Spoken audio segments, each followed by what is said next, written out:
예, 또 뵙게 돼서 참 반갑습니다. 예, 옆에 계신 분들과 또 인사하시겠습니다. 반갑습니다. 잘 오셨습니다.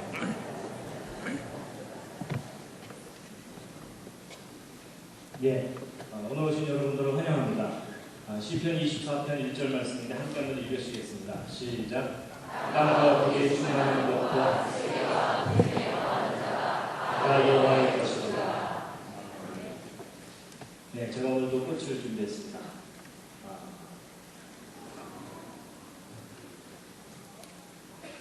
네, 오늘은 인류의 조상은 누구인가 하는 내용으로 소개를 해드리겠습니다. 인류의 기원. 물론 오늘 여기 오신 분들은 다 창조를 믿으실 겁니다. 그런데 문제는 학교에서 진화론을 가르치고 인류가 원숭이부터 진화되었다 이렇게 가르치고 있습니다. 무조건 학교에서 가르치는 것이 무조건 잘못됐다 이렇게 할 게 아니고 구체적으로 뭐가 잘못된 것인지 그런 것들을 우리가 알 필요가 있습니다. 인류의 기원 창조인과 진화인가 하는 겁니다. 이 앞에 있는 사진들을 보면서 옆에 있는 분을 쳐다보는 건 실례입니다.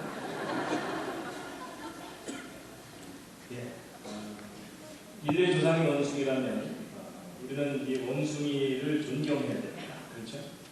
그런데 인류의 조상이 아담이라면 그리고 더 궁극적으로 창조주 하나님이 인류의 조상이라면 이 원숭이와 사람은 분명히 구별된 존재입니다.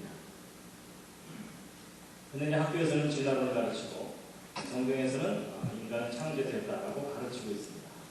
이제 어느 쪽을 믿느냐보다도 사실 더 중요한 것은 어느 것이 사실이냐가 중요합니다. 그렇죠? 우리가 믿더라도 사실과 진리를 믿어야 됩니다. 로마서 1장 25절 말씀인데요. 함께 읽어주겠습니다. 시작. 이는 저희가 하나님의 계시를 거짓 것으로 바꾸어 피조물을 주님보다 더 경배하고 섬깁니다. 주는 곧 영원히 창성할 이시로다. 하나님의 진리는 창조인데 지금 세상에서는 거짓인 진화론을 가르치고 있는 상황입니다.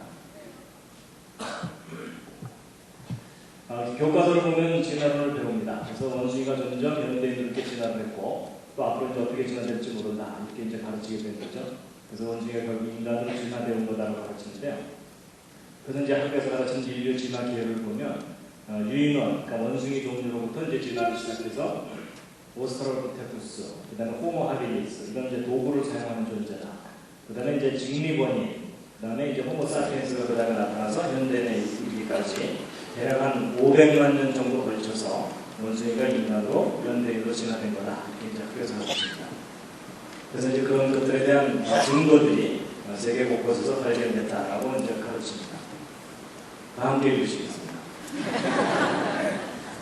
그런데 이제 성경에 창조론에 의하면 태초에 하나님이 천지를 창조하셨고 모든 동물과 그리고 인간도 하나님께서 직접 만드신 것이다 라고 이제 되어 있습니다.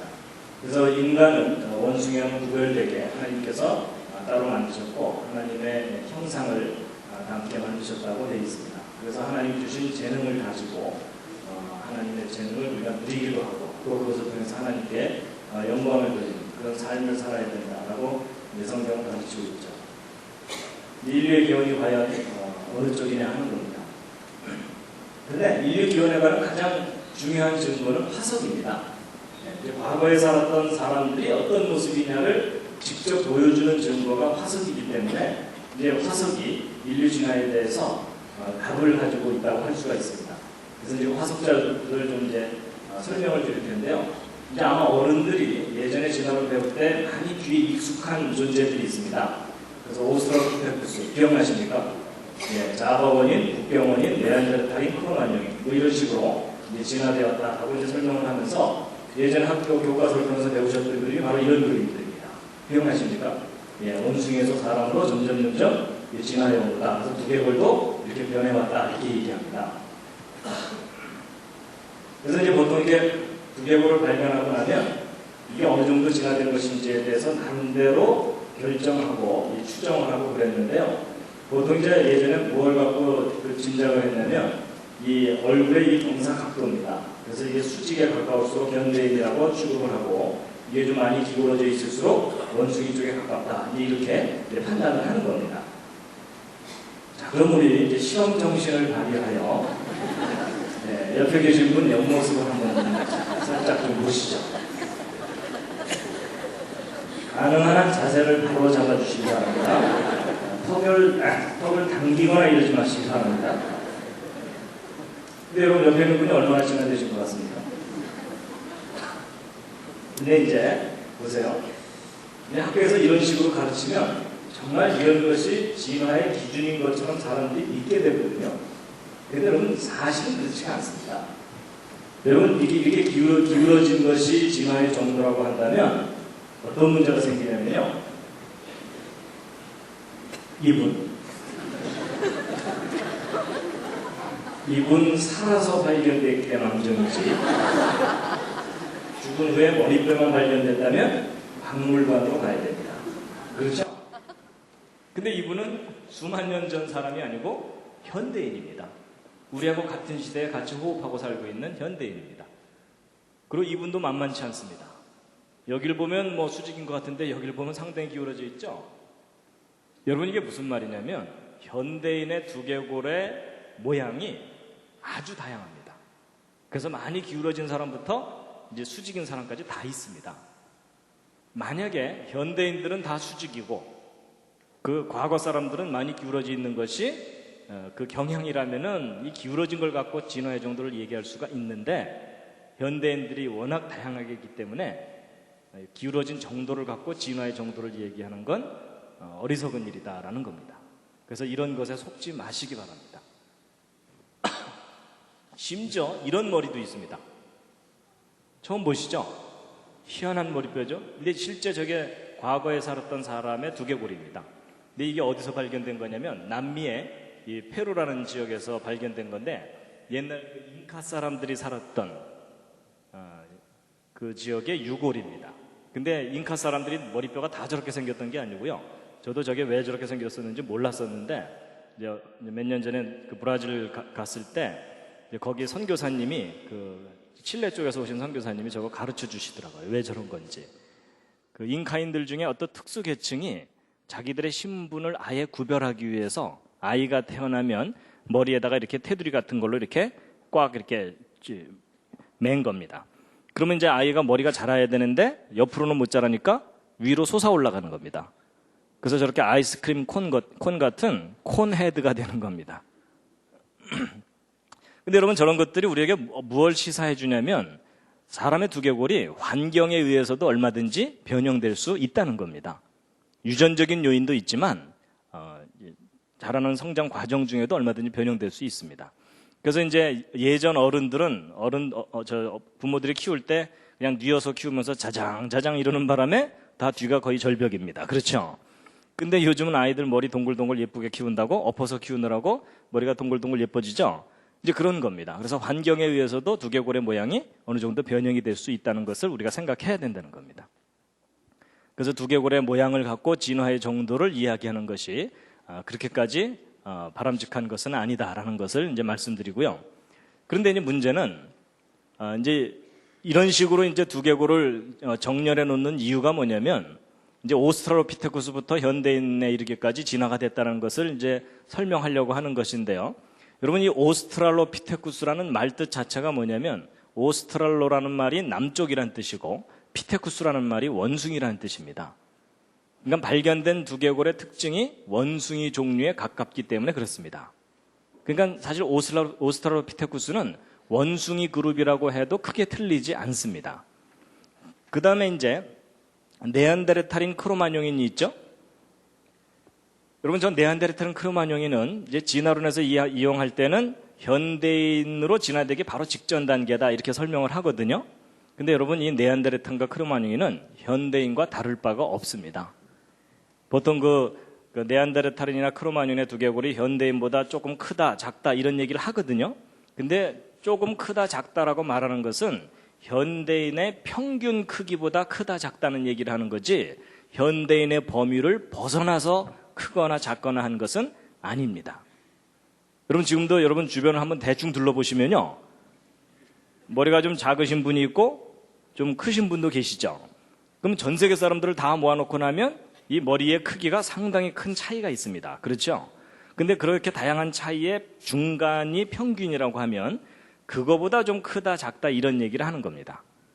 그러니까 이 크로마뇽이나 네안데르탈인은 현대인에서 벗어나는 그런 존재가 아니라는 겁니다. 그래서 여러분 이게 무슨 얘기냐면 미국 뉴욕 같은 데 이제 그 복잡한 사거리에 앉아서 전 세계 사람들이 거기 모여 살잖아요. 그래서 사거리에 앉아갖고 지나가는 사람 머리통만 하루 종일 쳐다보면 그 중에는 크로마뇽인도 지나가고 네안데르탈인도 지나간다 해도 별로 틀리지 않는 얘기다라는 겁니다. 그러니까 결국 이 오스트랄로피테쿠스와 이 네안데르 크로마뇽인은 원숭이 아니면 사람입니다. 그러니까 사람. 예. 근데 이제 문제는 이 두 그룹을 연결시켜주는 중간쯤 되는 존재가 진화론에서 중요한 증거겠죠. 근데 그것의 대표적인 예가 바로 자바 원인, 북경 원인입니다. 근데 보통 이제 학생들이 학교에서 배울 때 이런 상상도를 자꾸 보게 되거든요. 그러면 학생들은 비판력이 없기 때문에 저런 화석을 실제로 발견한 것처럼 믿게 됩니다. 근데 여러분 사실은 그렇지가 않습니다. 자, 이제 보세요. 이 자바 원인에 대해서 이제 자세하게 말씀을 드리면요.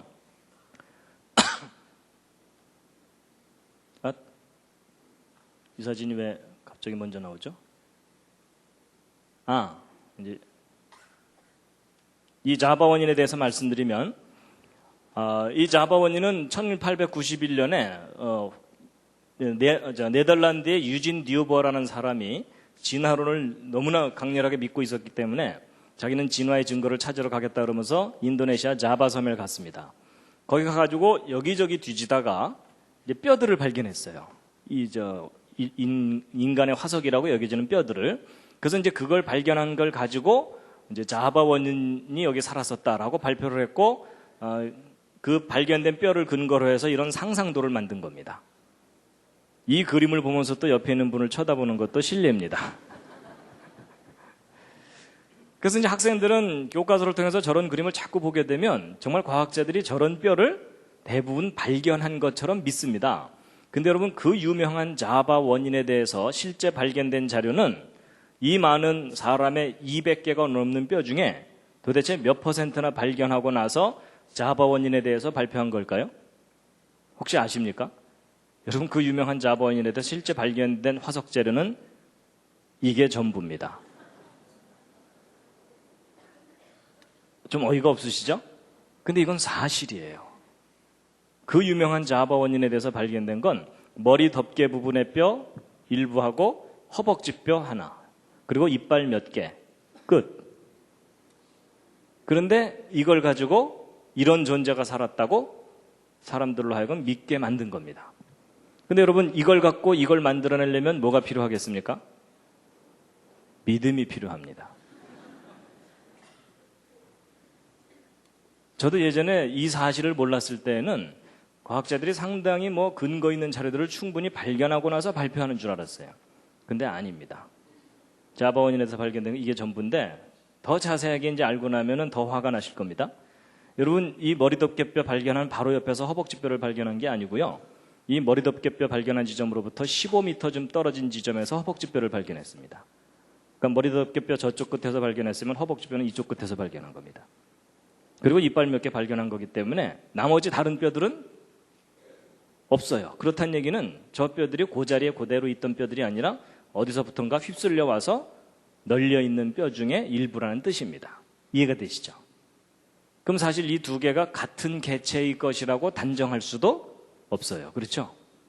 그런데 이 두 개가 같은 개체의 것이라고 단정을 하고 이런 상상도를 만들어내게 된 겁니다. 그런데 이제 더 놀라운 사실은 이거 자체도 이제 불분명한데 더 놀라운 사실은 이 자바 원인의 뼈 조각 두세 개를 발견한 같은 퇴적층지대, 물론 장소는 달라요. 근데 퇴적층으로는 같은 지역이에요. 같은 퇴적층지대에서 현대 자바인의 두개골 완벽한 걸 발견했어요. 거의 완벽한 현대 자바인의 두개골을. 그럼 여러분 이 완벽한 현대 자바인의 두개골하고 이 부서진 뼈들하고 어느 쪽이 결정적인 증거이냐면 이 왼쪽이 결정적인 증거예요. 그렇죠?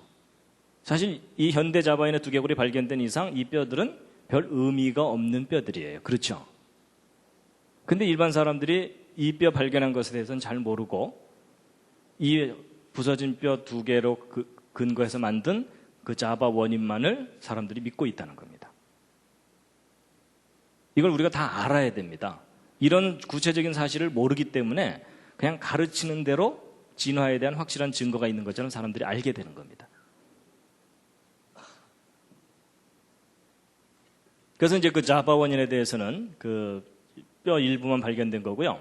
그 다음에 이제 북경 원인이 있습니다. 이 북경 원인도 역시 그 원숭이와 인간을 연결시켜주는 결정적인 증거인 것처럼 세상에 널리 알려진 건데, 중국의 북경 근처에 그 주구점이라고 하는 조커디엔이라고 하는 곳에 동굴지대에서 발견된 뼈 조각들을 가지고 이제 발표를 한 건데요.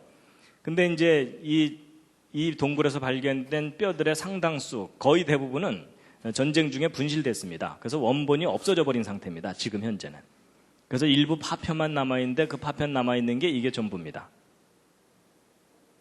나머지 뼈들은 없어요.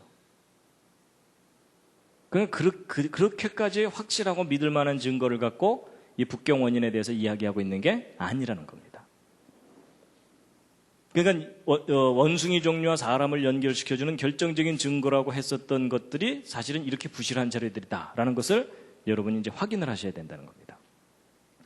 그래서 인류 고고학자들의 문제가 뭐냐면요, 인간에 대한 이 완벽한 이 많은 뼈들 중에 대개는 파편들을 발견하고 나서 그걸 해석하는 것들이라는 겁니다. 원숭이에서 사람으로 정말 이렇게 스무스하게 쫙 변해가는 그 완벽한 시리즈의 화석을 발견하는 게 아니라는 겁니다. 그래서요, 요즘 이제 아프리카 쪽에서 인류의 기원에 대한 화석들을 발견한다고 이제 자꾸 신문에도 나오고 이러는데, 근데 여기서 발견되는 화석 자료들이 그렇게까지 분명한 자료들은 아닙니다. 그래서 이제 1984년에 어떤 전시회가 있었냐면, 여러분 인류 기원을 밝힐 만한 단서가 되는 화석 자료들이 그렇게 풍부하게 발견되지 않습니다. 아주 드물게 발견됩니다. 그러니까 아주 드물게 발견되다 보니까 그런 것들이 발견되면 거의 국보 수준의 취급을 받습니다. 그래서 일반 학자들이 쉽게 그 자료를 직접 손으로 만지면서 연구할 수가 없습니다. 그래갖고 이걸 연구하는 사람들이 이제 한 가지 생각해낸 거가, 그러면 우리 지금까지 전 세계에서 발견된 이 화석 자료들을 한 군데다 한번 모아놓고 전시회를 한번 열어보자. 아마 이제 앞으로도 없을 거고 지금까지도 없었던 단 한 번의 기회일 거다. 그래가지고 1984년에 뉴욕에서 전시회를 열어갖고 전 세계적으로 발견된 인류 기원을 밝힐 만한 화석 자료들을 한 군데 모아놓은 자료들을 지금 전부 제가 보여드린 겁니다. 지금 이 세 개의 사진이 바로 그때 모아놓은 화석들의 전부입니다. 근데 여러분, 보신 소감이 일단 어떻습니까? 화석 자료가 충분히 발견된 것처럼 보이시나요? 그렇지 않죠? 상당히 파손된, 부서진 자료들이 대부분이죠. 그렇죠? 그 형태를 정확하게 알 수 없는 자료들이. 근데 저게 이제 중요한 점입니다. 여러분, 인류 고고학을 연구하는 사람들에게는요, 가능한 한 이 화석들이 파손돼 있을수록 쓸모가 있습니다. 왜냐하면 파손되지 않은 상태의 완벽한 뼈들은 원숭이 아니면 사람입니다. 그러니까 완벽한 뼈 중에 원숭이와 인간의 중간쯤 되는 뼈는 하나도 발견되는 게 없어요. 그러니까 부서진 뼈를 발견했을 때 거기에다가 뭔가를 의미를 부여할 수 있다, 그 얘기입니다. 상황이 그렇습니다. 그래서 저도 더 이상 보여드리고 싶어도 보여드릴 게 없습니다. 인류 기원에 관한 한 이 자료들이 거의 전부라고 해도 과언이 아닙니다. 그래서 같은 화석 자료를 보고도 학자들마다 의견이 다릅니다. 어떤 학자는 이걸 원숭이라고 보고 어떤 학자는 사람이라고 보고 의견이 다르거든요. 근데 의견이 다른 것은 그 뼈가 원숭이와 인간의 중간쯤 되는 상황이라서 그런 게 아니고 그 화석 자료가 불분명하기 때문에 그렇다는 겁니다. 그래서 이제 역사적으로 또 살펴보면은 1859년에 다윈의 종의기원이라는 책이 출간된 이후로 너도 나도 앞다투어서 뭔가 인류 기원에 관한 자료들을 막 발표를 했거든요. 근데 이렇게 발표된 자료들, 제가 이제 시간이 없기 때문에 일일이 설명드리면 저거 설명될 시간이 많이 가는데, 결론이 뭐냐면 그렇게 발표된 자료들이 인류 기원에 관한 직접적인 증거들이 전혀 아니었다는 것들입니다. 그래서 나중에 다 조작된 거거나 허구이거나 불충분한 자료이거나 이렇게 판명이 돼갖고 인류 기원에 대해서 쓸모가 있는 자료가 아니라는 것이 이제 드러난 겁니다. 그리고 이제 나머지 네안데르탈이나 크로마뇽인은 사실 현대인과 구별할 수 없는 존재들이고요. 그래서 이제 보통 이제 대학에서도 배울 때 인류 진화를 분류하면서 호모 그룹, 파란트로푸스, 오스트랄로피테쿠스 이렇게 이제 막 세분화해서 그걸 또 더 세분화해가지고 이렇게 거기에 관련된 화석 자료들이 발견된 것처럼 이제 배우거든요. 근데 여러분 그 가방 크다고 공부 잘하는 거 아닌 거 아시죠? 그런 것처럼 화석 자료를 많이 발견됐다고 해서 입증되는 건 아닙니다. 결정적인 증거가 필요한데 이제 아까도 언뜻 보셨지만 좀 자세하게 다시 한번 보여드리면요. 이제 호모사피엔스부터 시작해서요. 이제 현대인과 유사하다고 생각되는 크로마뇽인, 그 다음에 이제 이 와드잭 두개골이 바로 아까 자바 섬에서 발견된 현대 자바인의 두개골입니다. 근데 이런 크로마뇽이나 이런 와드잭 두개골 같은 것들은 현대인과 다를 바가 없기 때문에 진화론에 있어서는 별 의미가 없습니다. 그래서 이제 크로마뇽인은요, 그 벽화도 이렇게 남겨놓을 정도로 여러분의 평균 솜씨보다는 높죠? 예. 그래서 현대인과 다를 바 없는 존재이고요. 그 다음에 이제 네안데르탈인도 마찬가지입니다. 현대인하고 약간 구별이 된다고는 하지만 결국은 인간 그룹입니다. 그래서 네안데르탈인에 대한 이제 상상도를 이렇게 만드는데 여러분 옆집 아저씨 한 달 동안 수염 안 깎으면 이렇게 됩니다. 가능한 한 원시적으로 보이려고 만들어 놓은 그림에 현혹되지 마시기 바랍니다. 그 밖에 이제 하이델베르근이라든지 이제 자바 원인, 이건 재구상한 거기 때문에 의미가 없고요. 이제 이런 것들을 보면은 그렇게 충분한 자료들을 가지고 결론을 낸 것들이 아니라는 겁니다. 그래서 이제 이 부분은 그냥 쭉쭉 보시면 되는데요. 지금까지 발견된 자료들을 하나하나 이제 다 좀 자세하게 보여드리는 겁니다. 여기까지입니다. 끝. 그래서 여러분, 인류 진화를 일반 학자들이 그렇게 확신하고 있는데도 그것을 뒷받침해 줄 만한 증거가 그렇게 뚜렷한 게 없다는 겁니다. 그래서 이제 하다못해 막 이런 것만 발견돼도 이제는 흥분을 합니다. 그래서 막 이렇게 설명을 막 해대는데 결국은 발견된 게 이게 전부입니다. 그래서 이제 화석 자료는 이제 지금 보신 것, 확인하신 것처럼 그다지 믿을 만한 확실한 증거가 발견된 게 없다는 것을 이제 확인시켜 드린 거고요. 그래서 이제 원숭이와 사람은 그것을 연결시켜 주는 것들이 이제 상당히 부실한 자료들이 얼기설기 연결시켜 주고 있을 뿐이다라는 것을 이제 확인시켜 드린 겁니다. 그래서 뭐 이렇게 많이 발견했다고 하지만 그다지 이제 믿을 만하지 않다는 거고요. 이제 지금까지 발견된 자료들을 이제 정리를 한 표를 보여드릴 텐데요. 이게 이제 결정적인 진화론이 틀렸다는 결정적인 증거 자료인데요. 뭐냐면 여러분 진화론에서는 이제 오스트랄로피테신에서 직립원인 고대인을 거쳐서 현대인으로 진화됐다고 합니다. 그리고 이제 여기 있는 연도들은 이제 지층에서의 그 순서라고 보시면 되는데 이 밑으로 내려갈수록 더 깊은 곳에서 발견된 거고 진화론에서 막 500만 년 이렇게 연대를 매겨놓은 겁니다. 그러니까 이제 시간 이렇게 흐름에 따라서 이제 오스트랄로피테신으로부터 현대인까지 진화되었다고 얘기를 하거든요. 그런데 이제 지금까지 발견된 화석 자료들을 다 이렇게 분류를 해놓은 겁니다. 어디에 해당되는가. 그런데 이 직립원인들이 최근의 퇴적층 속에서도 발견이 돼요. 근데 그거는 설명은 가능해요. 뭐냐면 이 직립원인들 중에 어떤 것들은 현대인으로 진화를 했지만 어떤 종류들은 진화하지 않고 현재까지 살아남았다. 이렇게 설명하면 되니까. 그렇죠? 그런데 여러분 이 왼쪽 아래 영역에 해당되는 화석은 발견되면 안 돼요. 무슨 말이냐면 현대인의 두개골이 수백만 년 전 퇴적층 속에서는 발견되면 안 되죠. 그렇죠. 근데 지금까지 발견된 화석 자료들을 분류를 해보았더니 이 왼쪽 아랫부분에 해당되는 화석 자료들이 꽤 많이 발견되는 거예요. 그러니까 수백만 년 전 퇴적층 속에서 현대인의 유골이나 또는 유물들이 발견되는 예가 있다는 겁니다. 그렇다는 얘기는 이런 순서로 진화해왔다는 것이 거짓이라는 것을 나타내는 아주 결정적인 증거입니다. 근데 이제 더 심각한 문제가 있어요. 뭐냐면요. 이제 좀 황당하게 들리시겠지만 사실이니까 말씀드립니다. 미국에 가면 공룡 화석이 발견되는 퇴적층 지대가 있습니다. 그래서 이 지역의 퇴적층은 전형적인 중생대 퇴적층이에요. 그래서 저기서 이제 공룡 화석들이 잔뜩 발견돼가지고 이제 공룡 화석을 발견한 다음에 그 일부분을 지붕을 씌워갖고 공룡 기념관을 만든 곳입니다. 그래서 이제 이 일대는 전형적인 공룡 화석 퇴적층 지대인데 놀랍게도 이 속에서, 이 퇴적층 속에서 사람의 완벽한 뼈가 발견됐어요.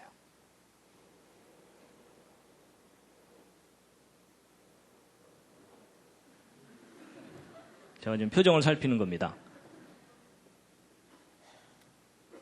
사람의 완벽한 뼈가 발견됐어요.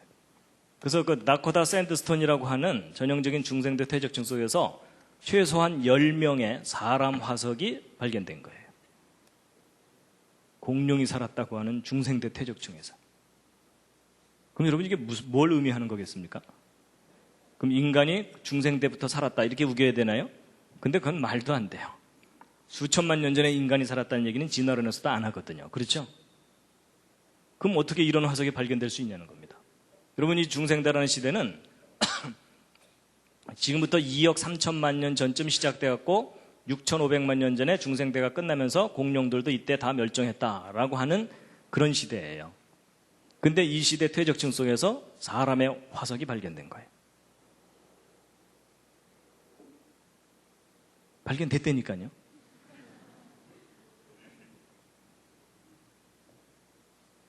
그래서 여러분 그 사람뼈 완벽한 것들이 발견되었고 이게 인터넷에 자료가 떠 있습니다. 그럼 무슨 얘기냐면 이 진화론에서 얘기하는 고생대, 중생대, 신생대라는 이런 시대가 실제로 있는 게 아니란 얘기입니다. 이 진화론이 만들어낸 가상적인 시대입니다. 저런 시대라는 것이. 그래서 지난번 제가 그랜드 캐년 얘기한 것과 함께 연관해서 생각하면 이런 겁니다. 지금 그 그랜드 캐년 퇴적층은 진화론에서는 고생대 퇴적층이라고 해석을 하거든요. 근데 여러분 이 고생대 퇴적층들이 실제로 고생대가 있었던 게 아니라 대홍수 때 1년 만에 쌓인 퇴적층이라면 이 고생대라는 것 자체가 의미가 없어진다는 뜻이죠. 그렇죠? 지금 이 중생대 퇴적층 속에서 인간의 화석이 발견됐다는 것도 역시 이 중생대라는 시대가 있었던 게 아니라는 얘기입니다. 여러분 이런 화석은 중생대 퇴적층에서 하나만 나와도 진화론이 무너지는 겁니다. 그렇죠? 혹시 저 사람들이 중생대 퇴적층으로 땅굴 파고 들어가서 죽었을까요? 그래서 여러분 지금까지 우리가 진화론으로 잘못 알고 있던 지식을 과감하게 교정을 해야 됩니다. 왜냐하면 진화론이 틀렸다는 결정적인 증거들이 너무나 분명하게 발견되고 있거든요. 자, 그런데 이제 보세요. 여러분, 그 옛날 고대 사람들이 태양을 신으로 많이 섬겼죠. 그렇죠? 근데 여러분, 오늘날 현대인들 중에 태양을 신으로 섬기는 사람들이 있나요, 없나요? 현대 문명인들 중에 거의 없죠. 그렇죠? 거의 없다고 생각하시죠? 근데 그게 틀린 생각이십니다. 여러분 오늘날 현대인들의 많은 수가 태양을 신으로 생각하고 있습니다.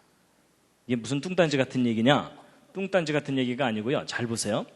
여러분 진화론에 의하면 이 지구가 태양으로부터 떨어져 나와서 불덩어리였다가 점점점 식었고 그 와중에 분자들이 자기들끼리 결합해서 생명체가 저절로 생겨났고 그렇게 생겨난 생명체가 수억 년 동안 다양한 생명체들로 변해온 거다라고 설명하잖아요. 근데 여러분 이 지구상에 이런 생명체가 저절로 생길 수 있게 된 원인을 진화론에서는 뭐라고 보는지 아세요? 여러분 이 지구상의 분자들이 우연히 결합할 수 있도록 지구상에 에너지를 공급해 주는 것이 태양이라고 보고 있어요. 그렇죠? 태양. 그럼 여러분 이 지구상에 생명체가 존재하게 된 원인을 진화론에서는 뭐라고 보고 있냐면 태양으로 보고 있는 거죠. 그러면 진화론에서는 태양이 곧 신의 역할을 하는 거예요. 이해가 되시나요? 여러분 진화론에서의 신은 태양이에요. 태양이 지구상에 에너지를 공급해줘서 생명체가 저절로 생겨나게 했다. 이런 논리가 진화론이거든요. 그래서 오늘날 놀랍게도 학교에서 여러분이 진화론을 배우신 거가 그 뿌리를 찾아 들어가면은 태양이 신이라는 사상을 배우는 겁니다. 근데 여러분 하나님이 가장 싫어하시는 것 중에 하나가 뭐냐면 우상숭배죠. 그렇죠? 참 하나님이 아닌 어떤 하나님이 창조한 피조물을 신처럼 섬기는 것을 싫어하시잖아요. 그렇죠? 근데 오늘날 진화론 사상이 알고 보면 태양신 숭배 사상과 그 끝이 맞닿아 있습니다.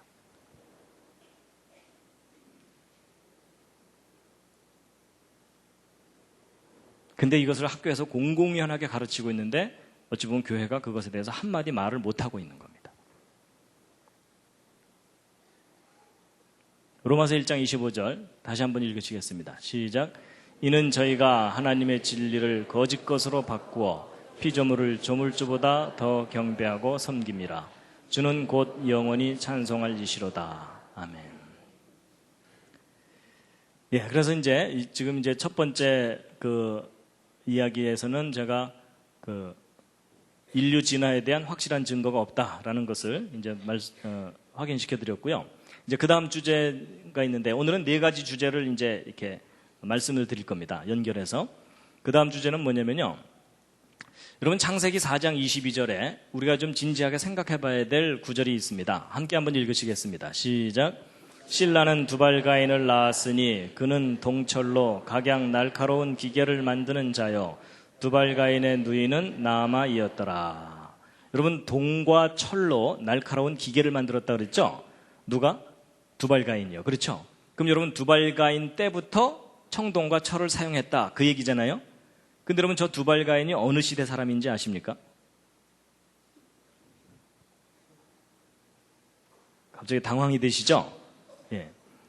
자, 여러분 제가 무슨 말씀을 드리려는 거냐면 보통 학교에서 배울 때 국사를 배우든 세계사를 배우든 맨 앞부분에 나오는 내용이 뭡니까? 구석기, 신석기, 청동기, 철기 이런 식으로 문명이 진화해 왔다 이렇게 배우시죠? 근데 그 부분을 좀 다시 한번 생각해 보시자는 겁니다. 여러분 보통 이제 구석기 유적을 발견했다, 신석기 유적을 발견했다 그러면서 거기서 나오는 뭐 돌로 된 여러 가지 유물들의 연대를 막 매기고 그러죠. 뭐 신석기는 몇천 년, 구석기는 막 1만 년, 2만 년 이렇게 연대를 매깁니다. 그래서 보통 이렇게 우리는 구석기, 신석기, 청동기, 철기로 역사가 변천해 온 것처럼 다 교육을 받게 되는데 이제 과연 그러한가 하는 겁니다. 성경에서는 뭐라고 말을 하고 있냐면 두발가인이 동과 철로 기계를 만들었다고 돼 있죠. 근데 여러분 이 두발가인이 어느 시대 사람이냐면 아담 시대 사람입니다. 여러분 여기 이제 계보를 한번 보세요. 성경에 기록되어 있는. 여러분 아담이 930년을 살았는데 여기가 930년 살았던 건 지난번 노아홍수 때 말씀을 드렸었죠. 어떻게 저렇게 오래 살 수 있었는지. 930년을 살았는데 얼마나 오래 살은 거냐면요. 도대체 몇 대 후손을 보고 죽었냐면요. 1대, 2대, 3대, 4대, 5대, 6대, 7대, 8대 후손 라멕 태어난 다음에 죽었어요. 그러니까 아담은 이제 애 지나갈 때마다 너 몇 대 후손이냐 뭐 이래 물어봐야 돼요. 그만큼 아담이 오래 사는 거예요. 그래가지고 이제 아담이 이렇게 오래 살았는데 아담이 처음에 가인과 아벨을 낳았는데 가인이 아벨 죽이고 가인 쫓겨나잖아요. 그래서 가인이 쫓겨나서 이제 그 후손을 쭉 퍼뜨립니다. 근데 이 두발가인이 아담으로부터 보면은 몇 대 후손이냐면 1대, 2대, 3대, 4대, 5대, 6대, 7대 후손이에요. 그럼 여러분 요 세 후손의 계열로 볼 때 대략 누구에 해당되냐면 아담으로부터 1대, 2대, 3대, 4대, 5대, 6대, 7대 후손이니까 무드셀라죠. 그러니까 무드셀라와 거의 비슷한 시기에 살았다고 보면 되는데 이 무드셀라도 역시 아담 살았던 시대에 태어났어요. 그렇죠? 그럼 두발가인도 그 비슷하다고 보면 결국 아담 시대예요.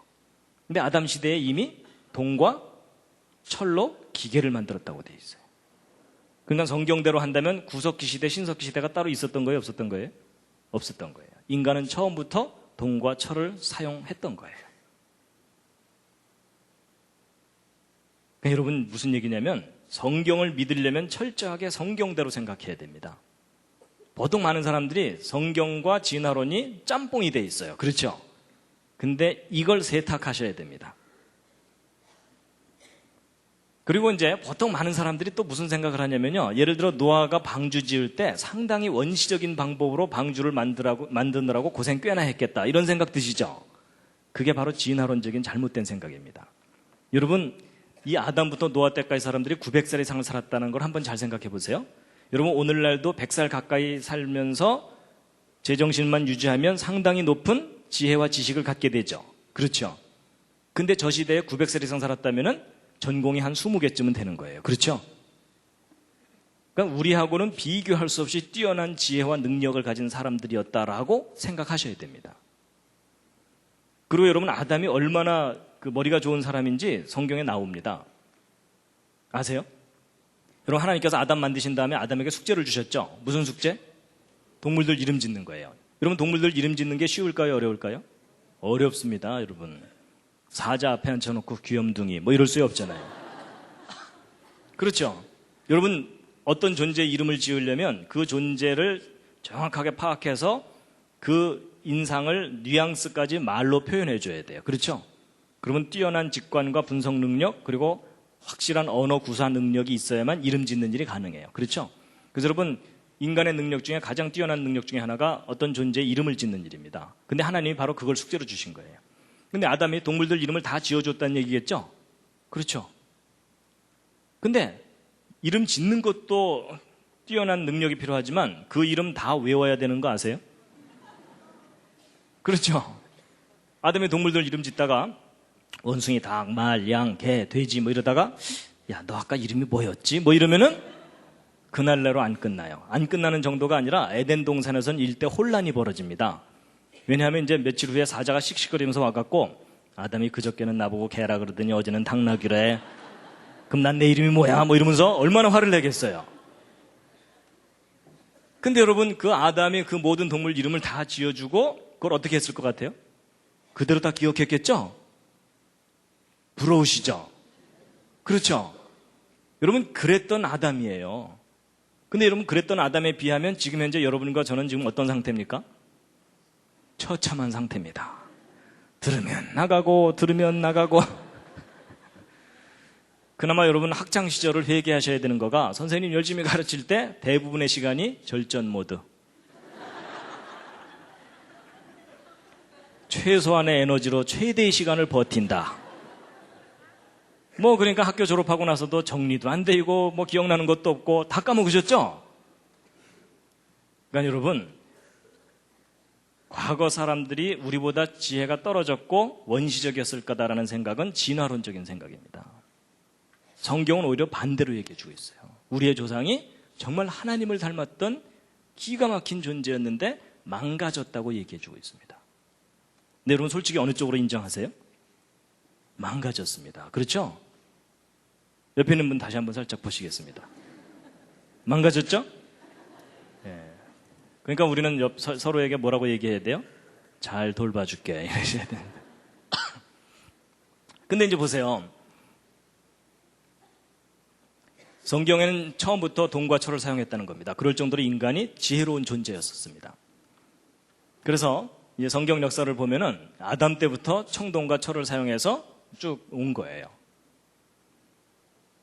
그래서 이제 그것에 대한 아주 중요한 단서를 하나 좀 알려드리면요, 이겁니다. 여러분이 오른쪽 사진을 보시면요, 이게 영화의 한 장면이 아니고 실제 상황을 찍은 사진인데, 여러분 내셔널 지오그래픽이라는 잡지가 있죠? 거기에 1971년 판에 나온 기사입니다. 필리핀에 섬이 수천 개가 있는데 그중에 아래쪽에 있는 섬이 민다나오 섬이거든요. 민다나오 섬 내륙 밀림지대에 살고 있는 어느 한 가족을 사진으로 찍은 거예요. 근데 지금 여기 손에 들려있는 거 이게 뭡니까? 돌망치예요. 그냥 단순히 돌에다가 덩굴로 자루를 매달아서 돌망치로 사용하고서 벌거벗고 살고 있는 사람을 사진을 찍어서 기사로 올려놓은 거예요. 그럼 여러분, 이 돌의 형태로 보아서 이분 신석기, 구석기? 여러분, 신석기와 구석기의 차이가 뭐죠? 뭔가 다듬으면 신석기, 안 다듬고 그냥 사용하면 구석기죠? 근데 이 돌 다듬은 거예요? 안 다듬은 거예요? 안 다듬은 거예요. 그렇죠? 그럼 이분 무슨 시대 사람? 구석기인이라고 해야 돼요. 그렇죠? 근데 이 사람은 수만 년 전에 살았던 사람이 아니고 오늘날 우리와 동시대에 살고 있는 사람이에요. 지구 한편에는 지금 이루고 살고 있는데 이분들은 이루고 살고 있는 거예요. 여러분, 문명이 이렇게 발달한 이 시대에도 이런 사람들이 지구 곳곳에 있다는 얘기죠. 그럼 여러분, 시간을 과거로 거슬러 올라가면 과거에도 문명을 이룬 주변에는 항상 저런 초보적인 삶을 사는 사람이 늘 있었겠죠. 근데 여러분, 그런 생각은 별로 안 해보셨죠? 왜 그런 생각 못 했을까요? 학교 다닐 때? 진도 나가야 되니까. 그렇죠? 여러분, 이 한 장면이 시사하는 바가 커요. 현대에도 이렇게 석기를 사용하고 사는 사람이 공존하고 있다는 얘기는 과거 문명 주변에도 초보적인 삶을 사는 사람이 얼마든지 있었다는 겁니다. 그렇죠? 그래서 지구 곳곳에서는 서로 다른 형태의 삶을 살고 있는데 그러니까 구석기, 신석기, 청동기, 철기로 이렇게 시간의 순서에 따라 변해온 게 아니고 비율만 변한 거라는 겁니다. 그래서 고대에서 현대로 시간이 흐르기까지 원시인에서 문명인으로 진화해 온 게 아니고 원시와 문명은 항상 역사 속에서 공존해 왔는데 비율만 변한 거라는 겁니다. 왜냐하면 지금 현재에도 이런 사람이 살고 있으니까요. 그렇죠? 여러분, 역사상 얼마나 많은 전쟁들이 있었어요. 그럼 그 전쟁의 와중에 주변으로 쫓겨난 사람들은 초보적인 삶을 사는 수밖에 없어요. 그렇죠? 그들이 남겨놓은 수많은 유물들이 있겠죠? 근데 그런 유물들을 우리가 발견하면은 문명과 함께, 이 역사시대 속에 함께 있던 유물이라고 취급하지 않고 저걸 다 어떻게 처리했을까요? 진화론적인 역사관을 갖고 다 과거로 던져버렸어요. 그렇죠? 이런 식으로. 그래서 역사와 선사시대를 따로 구별하면서 이 선사시대를 길게 늘려놓은 겁니다. 그러니까 왜곡된 역사관을 우리가 그동안 배워왔던 겁니다. 그럼 지금 현재도 문명을 잃은 그 다른 한쪽에서는 이런 초보적인 삶을 살고 있고 중국도 마찬가지예요. 상하이는 이렇게 발전해 있지만 산간 벽지에는 기초적인 생활 형태를 유지하는 사람들이 얼마든지 많이 있다고요. 그래서 제가 말씀드리는 것은 문명과 원시는 공존해 온 것이지 시간의 순서가 아니다라는 겁니다. 그 시간의 순서로 가르치는 것은 진화론적 역사관입니다. 그래서 여러분이 창조론과 진화론의 문제가 이 과학의 생물학 영역에서만 있는 문제가 아닙니다. 지금 이 창조와 진화의 이 진화론적 사상이 모든 학문에 지금 다 침투해 들어가 가지고 신학조차도 진화론의 영향을 아주 심각하게 많이 받았습니다. 그래서 신에 대한 개념이 진화됐다. 이런 이론들이 막 생기고 그러면서 점점 성경의 권위를 깎아내리고 이런 일들이 아주 많이 일어나고 있습니다. 그래서 여러분 구석기, 신석기, 청동기, 철기 이런 시간 순서에 따른 문명의 변화는 진실이 아니다라고 생각하셔야 됩니다. 그래서 여러분 우리는 홍수 이전의 세상은 잃어버렸고 홍수 이후에 얼마든지 이런 석기 유물을 사용하는 사람들이 늘 공존해 올 수 있었다라는 것을 염두에 두어야 된다는 이야기입니다. 어떻게 좀 공감이 가시나요? 안 가셔도 할 수 없습니다. 이건 제가 우기는 거기 때문에. 근데 충분히 우리가 생각해야 될 부분입니다. 그래서 이제 이제 석기 시대에 관한 이야기를 이제 말씀드렸고요. 그 다음 이야기가 이제 인종 문제입니다.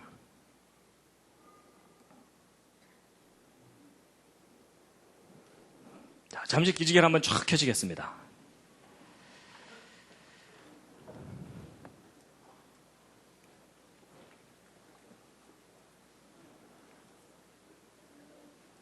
좌양좌 하셔서 옆에 있는 분 안마를 또 해드리겠습니다. 좌양좌 하셔서 옆에 있는 분.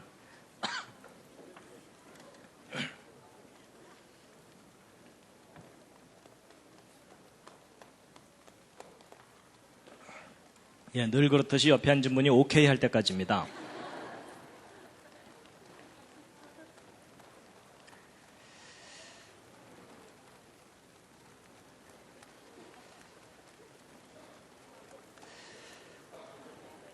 예, 반대로 또 해드리겠습니다.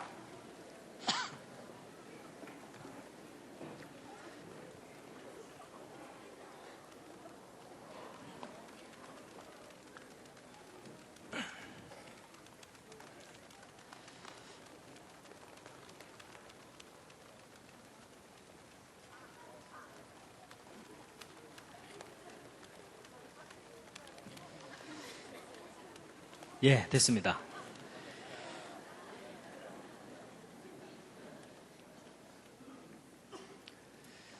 자, 인종의 기원인데요. 기독교인들조차도 신화를 가지고 있습니다.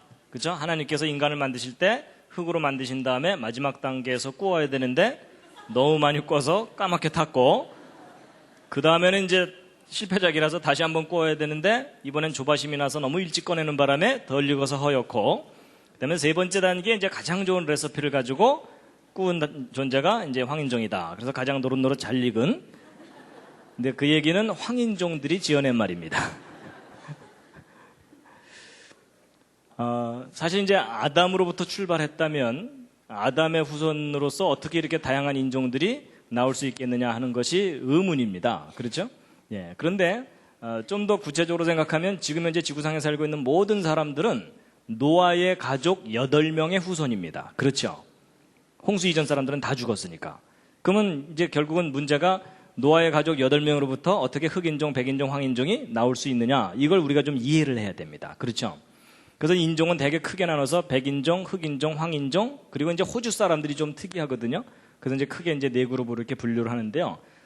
이건 좀 단순 무식하게 분류하는 거고, 좀 더 세밀하게는 뭐 복잡하게 막 분류를 합니다. 근데 어쨌든 우리는 이제 가장 기본적으로 어떻게 흑인종, 백인종, 황인종 이런 것이, 이런 인종이 한 조상으로부터 나올 수 있느냐, 이건 이제 풀어야 되는데요. 분명히 성경에서는 대홍수 이후에 그 8명의 생존자들로부터 땅의 모든 백성이 그 후손으로 이어져 내려간 거다, 이렇게 되어 있습니다. 여러분, 인종은 상당히 다양합니다. 그렇게 단순하게 흑인, 백인, 황인으로 분류되지는 않습니다. 예. 그래서 이제 전 세계적인 인종, 그러니까 특히 이제 피부색의 분포를 보면요, 예, 이 부분이 아주 까맣습니다. 그래서 여러분, 그 흑인도 종류가 다양하죠, 그렇죠? 예. 그래서 이제 그냥 타이거 우즈 같은 경우는 그래도 좀, 예, 이제 혼혈 흑인이기 때문에 그래도 좀 그런데, 아예 그냥 구두약을 칠해놓은 것처럼 까만 분들도 있습니다. 그렇죠? 예. 일단 그런 분들을 만나면 흠칫 놀라게 됩니다. 그렇죠? 근데 어쨌든 이제 전 세계적인 그 피부색의 분포가 이렇게 되는데요. 보통은 이제 피부색만 갖고 얘기하지만 그 밖에 인종 분류할 때는 얼굴 면적, 코, 머리카락 형태, 이런 머리카락 형태도 얼마나 다양합니까? 돼지털부터 시작해갖고 라면 머리까지 참 다양하거든요. 그런데 이제 우리는 어쨌든 피부색에 관한 거가 제일 일단 궁금하니까 이제 이거 피부색이 어떻게 이렇게 다양하게 나뉠 수가 있겠느냐 하는 걸 이제 살펴볼 텐데요. 여러분, 이렇게까지 차이가 납니다. 그렇죠? 예. 근데 성경에 의하면 이제 아라라산에서 내려온 사람들이 여기 옹기종기 모여 살다가 바벨탑 사건을 일으키고 그로 인해서 이제 본격적으로 흩어지게 되었고 이제 크게 이렇게 인종이 나눠서 살게 된 거다라는 건데요. 이 대홍수 때 이제 8명 살아남았죠? 예. 그랬을 때 이제 어떻게 8명으로부터 다양한 후손이 나올 수 있느냐 하는 건데요. 여러분, 이것은 유전의 법칙을 조금만 이해하면 그렇게 어렵지는 않습니다. 여러분 보시면요, 이제 사람이 태어날 때는 아버지의 정자와 어머니의 난자가 결합이 돼서 이렇게 사람이 태어나게 됩니다. 그래서 이제 우리가 태어날 때는 항상 유전자라는 것을 부모로부터 물려받고 태어나게 되죠. 그래서 여러분, 그 사람의 피부색을 결정하는 색소가 멜라닌 색소죠. 그렇죠? 예. 근데 이제 여러분 아시겠지만은 우성, 열성 이런 거 있죠? 그래서 그 멜라닌 색소를, 여러분 백인들이 멜라닌 색소가 있을까요? 없을까요? 백인들도 있습니다. 여러분, 모든 사람은 피부층 중에 멜라닌 색소층이 있습니다. 멜라닌 그 색소를 품고 있는 세포층이 있거든요.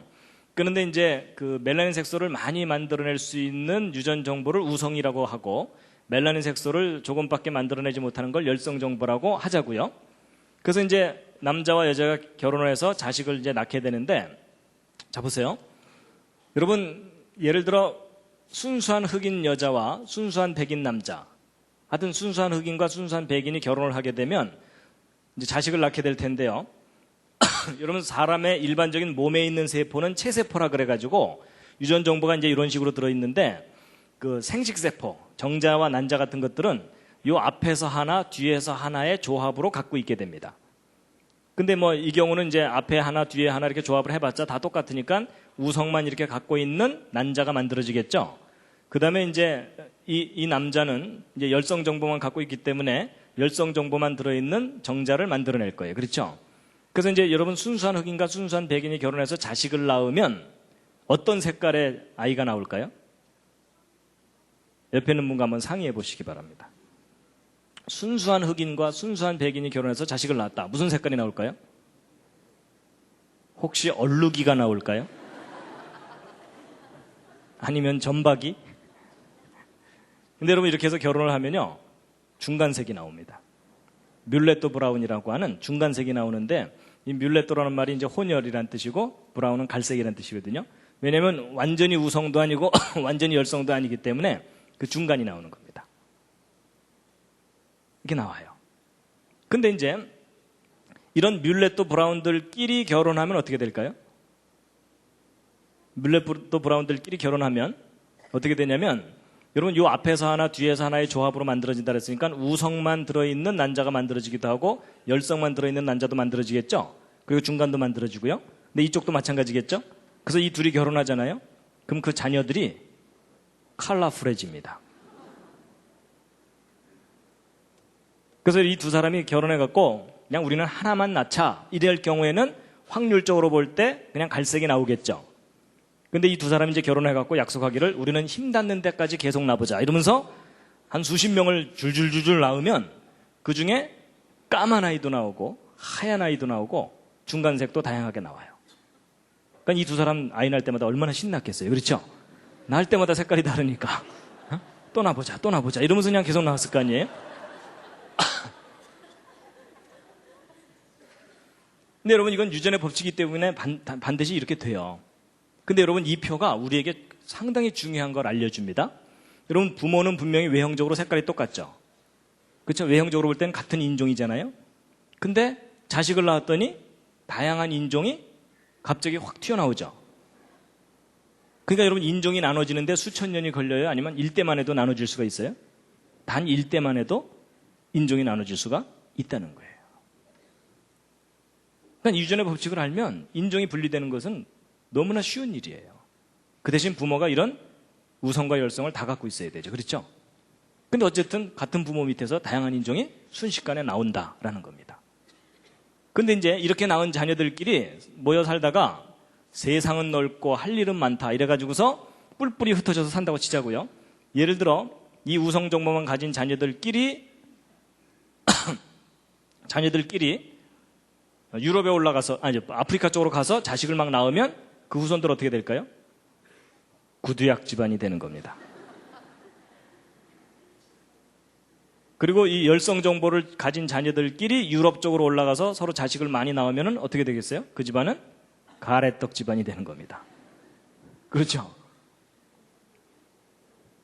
그 다음에 이제 이런 갈색, 중간색을 가진 자녀들끼리 서로 결혼하게 되면 갈색 종족이 되겠죠. 그렇죠? 또 다른 근데 이 갈색 종족이 황인종은 아닙니다. 황인종은 아니에요. 황인종은 좀 다르게 설명을 해야 됩니다. 그리고 또 다른 갈색 종족이 만들어질 수도 있고요. 그렇죠? 또 서로 다른 갈색 종족들이 뮬레토 브라운을 다시 만들 수도 있고. 그러니까 유전의 법칙에 의해서 얼마든지 어떻게 조합되느냐에 따라서 다양한 인종이 여러 형태로 생길 수 있다는 겁니다. 이해가 되시죠? 여기까지 별로 어렵지 않으셨죠? 자, 그럼 이제 퀴즈를 하나 드리겠습니다. 퀴즈가 뭐냐면 인류의 첫 조상인 아담은 무슨 인종이었을까요?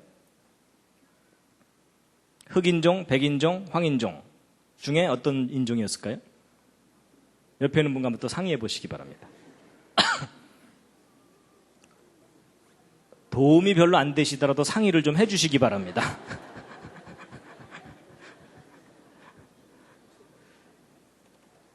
아담은 무슨 인종이었겠습니까? 자, 그래도 한번 확인해 보겠습니다. 1번 흑인종, 2번 백인종, 3번 황인종. 자, 1번 흑인종이었을 거라고 생각하시는 분. 그래도 몇 분 계시네요. 예, 내려주시고요. 자, 2번 백인종이었을 거다, 아담. 조금 더 많으시고요. 예, 황인종이었을 거다. 예, 역시 팔이 안으로 굽죠? 여러분 한번 원리로 따져보면요. 여러분, 예를 들어 아담이 흑인이면 아담 그대로 복제한 게 하와죠? 그럼 그 후손 다 까매야 되죠? 그건 아니고요. 그럼 아담이 백인이었느냐? 그것도 아니에요. 그렇죠? 아담 그대로 복제한 게 하와니까는 그냥 백인 후손들만 나와야 되겠죠? 그럼 아담이 황인종이었을까요? 그것도 아니에요. 왜냐하면 여러분 황인종들끼리 결혼했을 때 흑인도 나오고 백인도 나와요? 안 나오죠? 그러니까 황인종도 아니에요. 그럼 아담은 그럼 도대체 무슨 인종이었겠느냐? 이 원리대로 잘 생각해보면 아담은 뮬레토 브라운과 같은 처음부터 혼혈이에요. 그렇죠? 우성과 열성 정보를 모두 가지고 있는 소위 종합 선물 세트입니다. 그래야 그 후손들이 다양하게 나올 수가 있죠. 그렇죠? 그러니까 여러분 우리는 하도 단일 민족을 부르짖다 보니까 혼혈 그러면 부정적인 생각을 하는데 성경의 원리와 과학의 원리를 따라서 쭉 올라가 보면 오히려 인류의 조상인 아담은 처음부터 혼혈, 잡종이었어요. 그렇죠? 그러니까 그 후손들이 다양하게 나오는 거죠. 그러니까 여러분 이제 이 원리대로 생각하면요. 노아의 가족 8명 중에 한 사람만 뮬레토 브라운과 같은 혼혈이어도 그 후손들은 얼마든지 다양하게 나올 수 있다는 겁니다. 이해가 되시죠? 예. 굳이 뭐 셈은 노랗고 함은 까맣고 야벳은 하얘야 된다. 그런 고정관념을 가져야 될 필요도 없습니다. 그래서 원리를 알고 나면 사실 별로 어렵지 않은 문제입니다. 얼마든지 짧은 시간 내에 인종이 퍼질 수가 있다는 얘기입니다. 더군다나 여러분 노아의 홍수 끝나고 나서 사람들이 옹기종기 모여 사는 것이 여기 바벨탑 사건을 일으킨 요 지역이거든요. 지금 현재 그 이라크 땅 지역. 근데 여기서 옹기종기 살다가 바벨탑 사건을 일으키면서 전 세계적으로 흩어졌잖아요. 근데 여러분 보세요.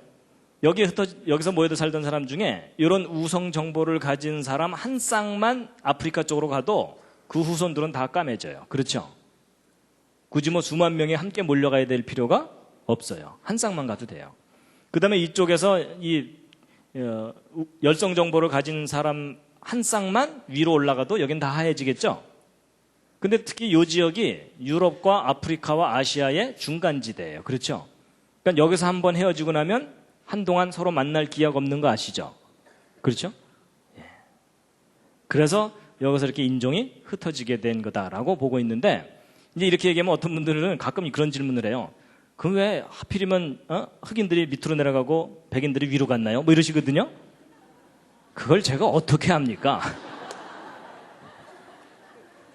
그렇게 간 걸. 그분은 거꾸로 갔어도 또 이상하다 그러실 거예요. 그렇죠?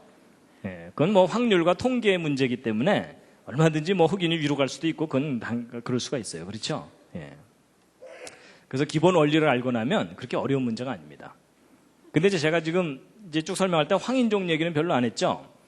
근데 여러분 이 표 중에는 황인종이 없습니다. 여러분 실제 좀 구체적으로 알아보면요. 우리의 멜라닌 중에는요. 페오멜라닌, 유멜라닌 이래가지고 주로 유색인종들에게는 유멜라닌이 많고 이 밝은 백인 쪽에는 페오멜라닌이 있어갖고 멜라닌 색소도 두 종류가 있다는 겁니다. 그래서 저것이 또 어떻게 조합되느냐에 따라서 다양한 인종이 나올 수 있다는 겁니다. 그러니까 우리는 지금 멜라닌 색소라는 하나의 것만 가지고서 이렇게 하니까는 2차원적인 도표가 나오지만 여기다 유멜라닌이라든지 이런 걸 하나 더 끼우면은 3차원이 되겠죠. 그러면 이제 황인종은 저 반대쪽 어딘가에 한 영역에 황인종들이 있는 겁니다. 저 도표 중에. 그러니까 황인종들끼리 아무리 결혼해도 흑인이 안 나오는 이유는 황인종들은 요 앞에 있지 않기 때문입니다. 네, 조금 더 이제 구체적으로 설명드린 거고요. 어쨌든 제가 이제 이해를 쉽게 하기 위해서 아주 간단하게 예를 들어서 설명드린 건데 같은 조상에서 인종들이 나누는 것 이제는 좀 이해가 되시죠? 그렇죠? 예, 많이 꺼서 까맣고 이런 거 아닙니다. 그래서 사람들이 이걸 잘 모르는 바람에 이제 많이 오해를 하고 그런 겁니다. 그래서 얼마든지 짧은 시간 내에 인종들이 다양하게 나눌 수 있다라는 겁니다. 그래서 여러분 노아 방주에 나중에 이제 이거 계산도 해드리겠지만요. 노아 방주에 개를 실을 때도 이 다양한 종류마다 한 쌍씩 실은 게 아닙니다. 노아가 방주에 개 실을 때 진돗개, 세파트, 불독, 치아와, 삽살개, 똥개 뭐 이러면서 온 동네 개들을 다 실은 게 아니고 노아 방주에는 개 중에는 한 쌍만 실으면 됩니다. 근데 그 한 쌍의 개가 이런 후손을 퍼뜨릴 수 있는 유전 정보를 다 가지고 있어야 되겠죠. 그렇죠? 근데 여러분 저 노아 방주의 동물들을 이제 모은 것은 노아가 직접 잡으러 다니는 게 아닙니다. 성경을 보면 하나님이 노아에게 나오게 하셨다고 돼 있어요. 그렇죠? 여러분 노아가 동물들 잡으러 다닌다면 문제가 심각해져요. 그렇죠? 사자 잡아다 놓고 말 잡으러 간 사이에 사자 도망가고 이러면은 노아가 평생 잡으러 돌아다니고 안 돼요. 그렇죠? 근데 성경을 보면 하나님이 노아에게 나오게 하셨다고 돼 있어요. 여러분 저 방주에 실을 때 대충 실으면 안 돼요. 유전자 검사 다 해야 돼요. 맞죠? 근데 노아가 언제 그 유전자 검사 다 해요. 그러니까 하나님께서 다 골라서 모이게 한 것. 그것은 우리가 성경대로 믿는 수밖에 없어요. 그래서 이제 그 인종 문제 이제 말씀을 드렸습니다. 그다음에 이제 마지막으로 이제 하나 계산을 하나 해드리고 이제 오늘 이야기는 마칠 텐데요. 여러분 수학 좋아하십니까? 예, 표정이 갑자기 어두워지십니다. 예. 근데 이제 수학이라기보다는 그냥 중등 산수입니다. 예, 그냥 산수만 조금 하시면 이제 되는 건데요. 여러분 창세기 10장 32절을 보면 홍수 후에 그 8명으로부터 이 땅에 있는 모든 사람들이 나뉘어졌다고 되어 있죠. 그래서 제가 이제 뭘 하나 검증을 해드리려고 하냐면 인구입니다. 인구. 여러분 이 빨간색이 뭘 의미하는 거겠습니까? 저게 인구 밀도입니다. 바글바글합니다. 여기 지금 엄청나게 몰려 살고 있어요. 그래서 여러분 지금 현재 세계 인구는 60억을 넘은 지 꽤 됐죠. 지금 70억 가까이 돼가고 있고요. 그리고 문제는 현재 세계 인구 증가 속도가 40년도 안 돼서 2배로 늘어납니다. 그래서 여러분 이게 무슨 얘기냐면 지금 20살쯤 된 청년이 여기 있잖아요. 그럼 그 청년이 60살쯤 되면은 이 지구상의 인구가 100억이 넘는다는 뜻입니다. 그리고 그 사람이 길을 쓰고 살아서 100살까지 살았다. 그럼 이 지구상 인구가 200억이 넘는 겁니다. 여러분 좀 끔찍하죠? 여러분 그때는요, 여러분 가는 곳마다 여러분 옆에 3사람씩 더 있다고 생각해 보세요. 지금 인구가 폭발적으로 늘어나고 있습니다. 자, 그래서 이제 인구가 이렇게 늘어나고 있는데, 여러분 인구가 이렇게 늘어나고 있다면 그걸 거꾸로 이렇게 거슬러 올라가 보면은 인류가 언제쯤부터 출발했는지를 대략 추정해 볼 수 있겠죠. 바로 이제 그 계산을 좀 해드리려는 겁니다. 인류의 기원 연대가 대략 인구 증가 추세로 볼 때 언제쯤인 것이 타당한가 하는 겁니다. 그래서 여러분 인구는 보통 이렇게 기하급수적으로 증가를 합니다. 그래서 여러분 이 표는요, 인구가 증가하는 속도를 나타내는 그 그림이거든요. 어두울수록 인구 증가 속도가 빠른 곳입니다. 그러니까 여러분 유럽 쪽에서 아무리 아이를 적게 낳아도 이쪽에서 너무나 많이 낳기 때문에 이쪽에서 나와서 계속 이쪽으로 이민을 가니까 여기 인구가 줄어들 수가 없어요. 그렇죠? 그래서 여러분 지금 인구가 증가하는 것을 막을 길이 없어요. 이런 나라들이 지금 통제가 안 되는 나라들이거든요. 그러니까 인구가 좀 폭발하고 있습니다. 그래서 이제 보세요. 이제 뭘 확인시켜 드리려고 하냐면, 여러분 진화론에서는 대략 현생 인류의 직접적인 조상, 곧 직립 원인이 대략 한 50만 년 전쯤 출현했다는 거예요. 그럼 그때 적어도 2사람 이상의 사람이 50만 년 지나는 동안 60억으로 불어나야 되는 거겠죠? 대략 50만 년 기간 동안에. 근데 이제 성경은 뭐라고 써 있냐면, 황당하게도 지금부터 대략 4,500년 전쯤에 전 세계적인 대홍수 때에 이 방주에 탔던 8명이 살아남아가지고 몇 년 만에 60억이 돼야 돼요? 대략 4,500년 만에. 그렇죠? 근데 여러분 솔직히 어느 쪽이 그럴듯하세요? 옆에 있는 분과 한번 서로 얘기해 보시죠. 그래도 50만 년 쪽이 이 정도 세월은 걸려야 60억 늘어날 것 같죠? 여러분 저런 건요, 여러분의 상식 수준에서 추정한다고 해결되는 게 아니고요, 계산해봐야 해결됩니다. 여러분 일반 사람들은 3자리 숫자만 넘어가도 정신이 혼미해집니다. 인정하시죠? 그렇죠? 그러니까 3자리 숫자 넘어가는 건 절대로 추정하지 마세요. 그건 전문가한테 계산을 맡기시기 바랍니다. 자, 여러분 성경 기록을 보면은 지금부터 4,300년 전에 대홍수가 있었다는 거예요. 여러분 인구는 기하급수적으로 증가한다는 말을 하죠. 그래서 2사람이 4사람 되고 4사람이 8사람 되고 이런 식으로 증가해갖고, 인구는 이렇게 직선적으로 증가하는 게 아니라 막 이렇게 있는 숫자에 비례해서 늘어나니까는 막 이 은행 이자로 따지면 복리로 늘어나는 겁니다. 느낌이 오시죠? 예. 그래서 이제 먼저 진화론부터 계산해 보겠는데요. 지금부터 설명드리는 게 무리가 되시는 분들은 너무 버티지 마시고 주무시기 바랍니다. 예. 부작용이 일어날 수가 있으니까, 예. 주무시다가 나중에 결론만 들으시기 바랍니다. 여러분 지금 현재 세계 인구가 40년마다 2배씩 늘어난다 그랬죠? 그러면 옛날에는 좀 느렸다고 생각해 보자고요. 그래서 옛날에는 한 500년마다 2배. 근데 여러분 500년마다 2배면 빠른 거예요? 느린 거예요? 느린 거긴 한데 얼마나 느린지 느낌은 잘 안 오시죠? 쉽게 생각하면 이런 겁니다. 여러분 우리나라 역사 중에 조선이 500년이었죠? 그럼 여러분 집안이 조선 초기에 2사람 결혼했는데 조선 말기에 4사람 되는 거예요.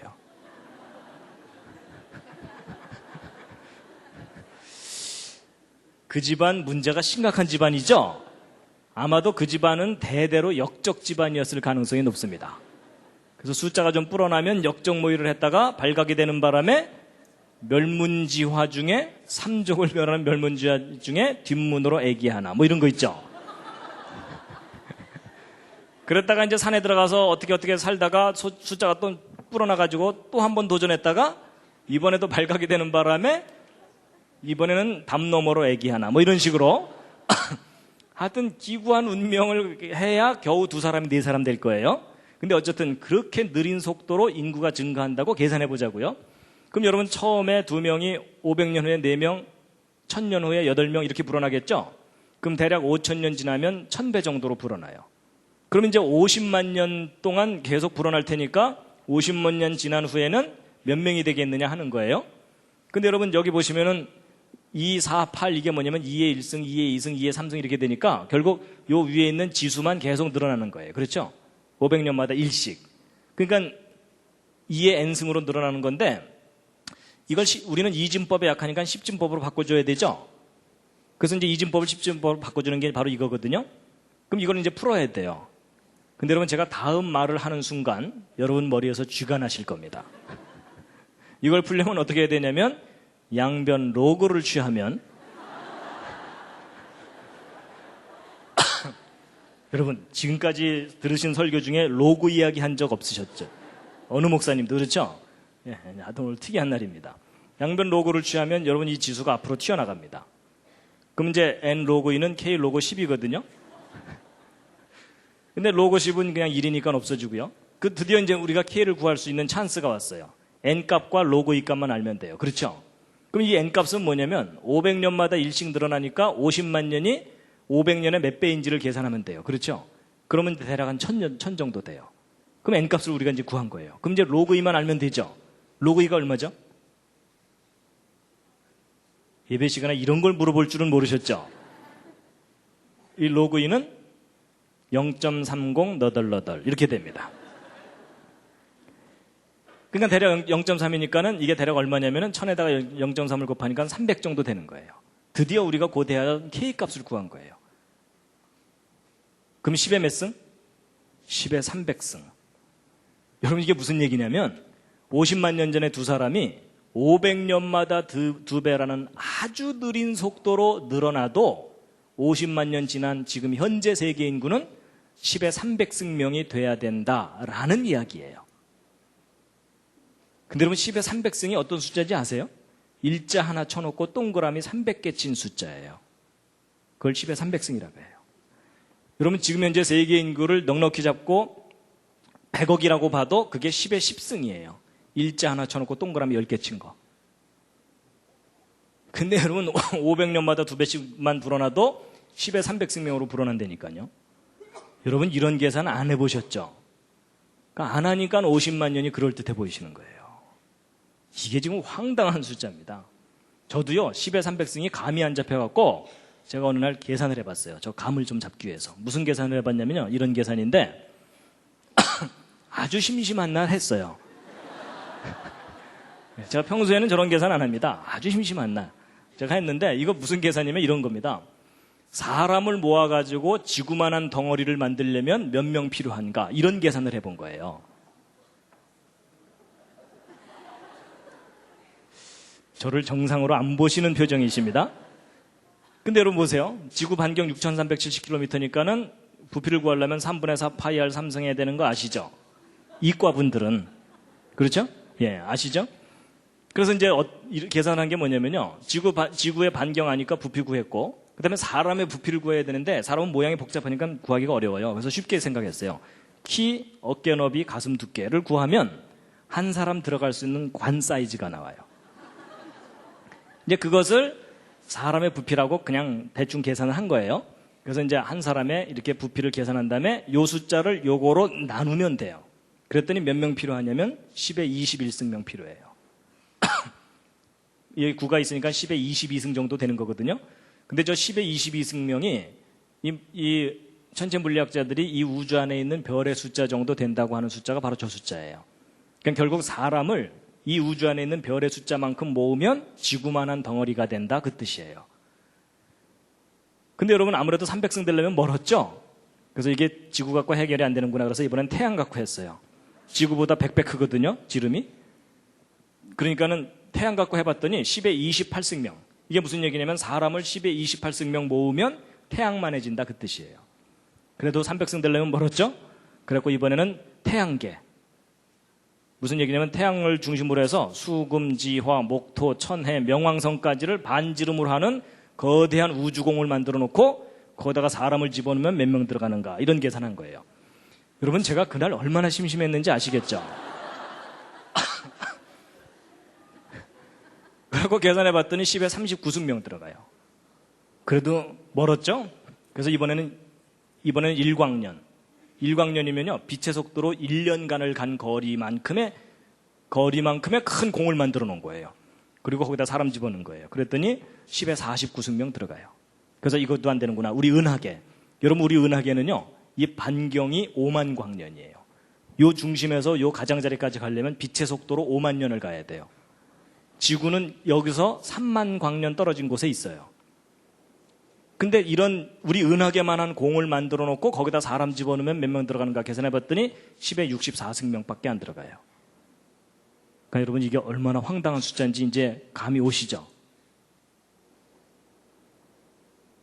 여러분 진화로 나서 인류 기원연대 수십만 년으로 잡은 거 실수인 거 아시죠? 이런 계산 구체적으로 안 하면 그렇게 어리석은 생각을 할 수밖에 없어요. 그러면 이제 반대로 이 황당한 계산 말고 성경의 그 창조론에 따르면 지금부터 대략 4,500년 전쯤에 노아 홍수 때 8명 살아남았는데 대략 4,500년 만에 60억으로 불어나야 되죠. 근데 여러분 보세요. 우리가 지금 8명에서 대략 50억 된 거를 계산해야 되는데 여기서 여기까지 계산하기는 복잡하니까 아예 두 사람이 100억 되는 걸 먼저 계산한 다음에 요거를 고려해 주면 되거든요. 그럼 여러분 이제 결국은 2의 1승, 2의 2승, 2의 3승 해갖고 2의 m승 됐을 때가 100억인데 100억은 10의 10승입니다. 그럼 이제 2의 m승은 10의 10승. 이걸 풀면 돼요. 똑같은 방법으로 어떻게 하면 된다고요? 양변 로그를 취하면. 그럼 이제 이렇게 로그를 취하고 나서 이 지수를 앞으로 빼내면은 m 로그 2는 10 로그 10인데 로그 10은 1이니까 결국 우리가 m 값을 구할 수 있는 거가 10을 로그 2로 나누면 돼요. 그렇죠? 로그 2로 나누면 0.30 너덜너덜 되니까 33이 돼요. 그럼 여러분 이게 이 m이 33이라는 얘기가 무슨 뜻이냐면 여기서부터 몇 번 깡총깡총 뛰면 33번 깡총깡총 뛰면 100억이 된다는 거예요. 근데 우리가 구하려는 것은 여기서부터 여기가 아니라 여기서부터 여기죠. 그러니까 여기서부터 여기면 몇 번을 빼줘야 되냐면 한 번, 두 번, 세 번을 빼줘야 되죠. 그러면 여기서부터 여기까지는 몇 번만 뛰면 돼요? 30번. 그렇죠? 30번만 뛰면 돼요. 그럼 이게 무슨 얘기냐면 노아 방주에서 내려온 그 8명이 30번 2배로 불어나면 현재 세계 인구가 된다. 그 뜻이에요. 근데 여러분 그 30번을 몇 년 동안 뛰어야 되냐면 4,500년 동안 뛰어야 되죠? 그럼 4,500년 동안 30번 뛰려면은 몇 년마다 한 번씩만 뛰면 되냐면 평균 150년마다 한 번씩만 2배로 뛰면 돼요. 그렇죠? 그럼 여러분 이게 무슨 얘기냐면 노아 방주에서 나온 그 8명이 평균 150년마다 2배씩으로만 불어나도 현재 세계 인구가 된다. 그 얘기예요. 그럼 여러분 150년마다 2배면 빠른 거예요? 느린 거예요? 느린 거라는 거 아시겠죠? 그게 무슨 얘기냐면요. 조선이 500년이었죠. 그럼 조선 초기에 두 사람이 150년 후에 4명, 300년 후에 8명, 450년 후에 16명. 그럼 500년 후쯤 대략 한 20명 되겠죠? 여러분 조선 초기에 결혼한 두 사람이 조선 말기에 가족 다 모아서 사진을 찍었더니 20명 모였어. 그 집안도 꽤 문제가 있는 집안이죠? 그런데 그렇게 느린 속도로 천천히 늘어나도 대홍수 때 살아남은 8명이 지금 현재 세계 인구가 된다는 얘기예요. 여러분, 제발 성경 좀 믿어주시면 감사하겠습니다. 여러분, 인류 역사가 결코 길지 않습니다. 여러분, 저도 이런 계산을 해보기 전까지는요, 이런 계산을 해보기 전까지는 진화론에 한 50만 년이 더 그럴듯해 보였어요. 그리고 성경에 기록된 이 4,500년 전의 대홍수는 믿을 수가 없었어요. 근데 제가 이 계산을 하고 나서 이 진화론에서 이야기하는 인류 기원 연대가 너무나 황당하다는 걸 알게 됐어요. 예전에는 성경 믿으려면 대단한 믿음이 필요하고 진화는 상식인 줄 알았어요. 근데 확인해보고 났더니 진화야말로 특수한 믿음이 필요해요. 근데 성경에 기록된 4,500년 전 대홍수 사건은 여러분 믿음이 필요한 게 아니라 상식이면 돼요. 그렇죠? 그래서 여러분 제발 세젤의 숫자 넘어가는 것은 구체적으로 직접 계산을 하셔야 됩니다. 절대로 자기 상식을 믿지 마시기 바랍니다.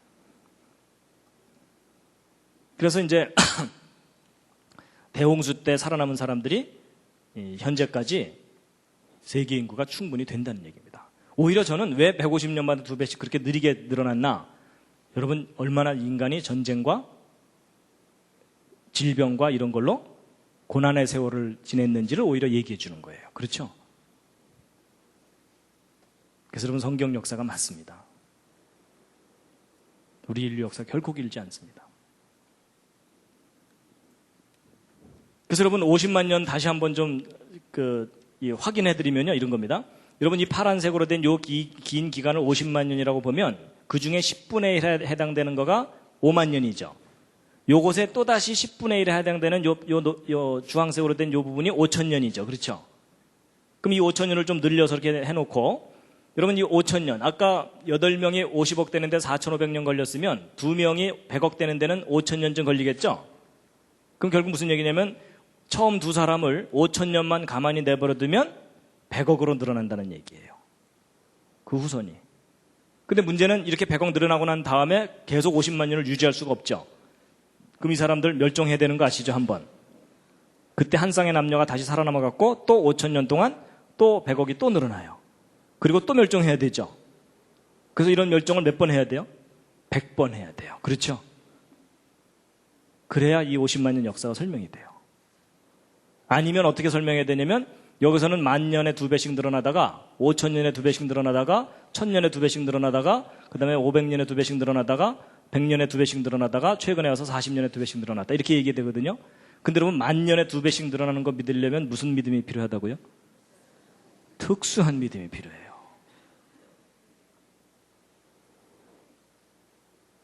여러분 이렇게 구체적으로 생각하지 않으면 진화론에 속으시는 거예요.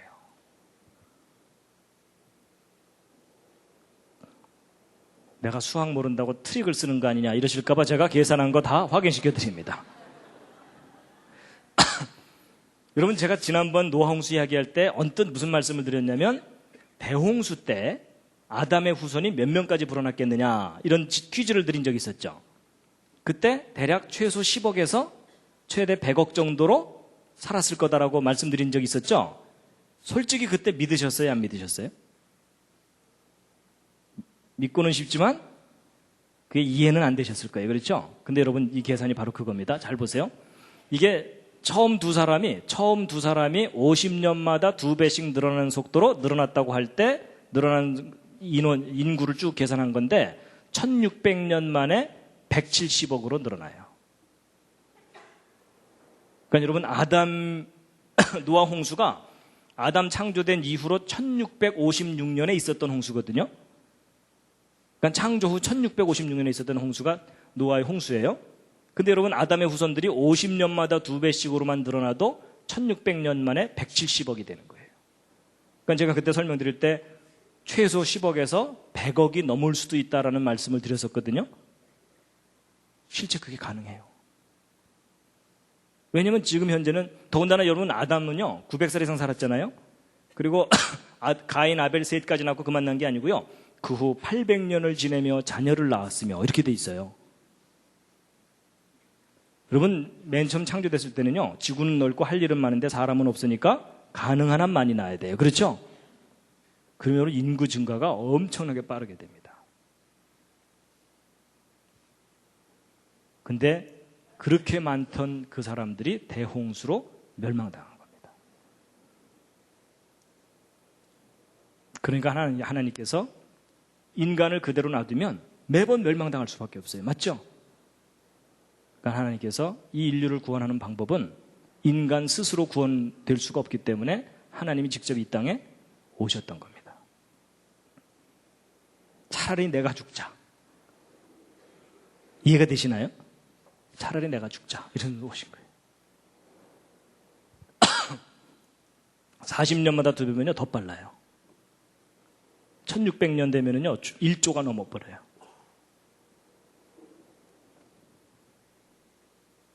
다시 한번 읽으시겠습니다. 시작.